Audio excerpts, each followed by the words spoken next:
Starting in September, me and a group of PRIME students started going to the Mexican consulate once a month.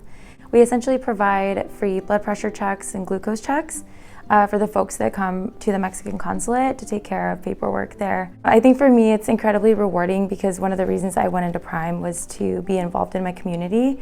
Having this be a service that we kind of go out of our way to provide this to the community and meet them where they're at, I think has been extremely rewarding. I think that for various reasons, this particular community either fears going to the doctor, whether it's their inability to pay or not having insurance coverage, and so being able to go to where they're at and offer these services at completely free kind of is able to show them that they might need to see a doctor.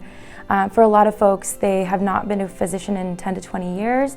A lot of people are not aware that they have hypertension or maybe even diabetes and that would benefit from treatment.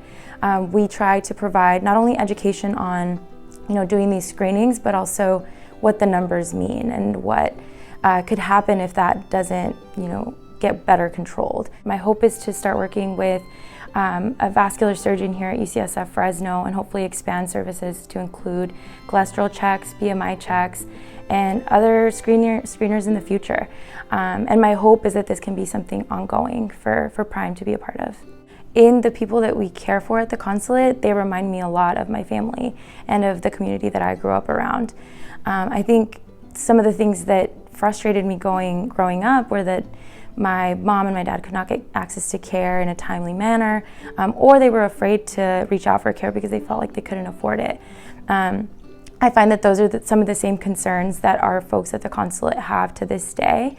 It's still a frustration that I deal with as a medical student, but my hope is that even if we're making a small impact for providing these screeners, then that already means a lot. A part of me feels fulfilled, but a part of me leaves even more motivated to find ways to bring more services to them.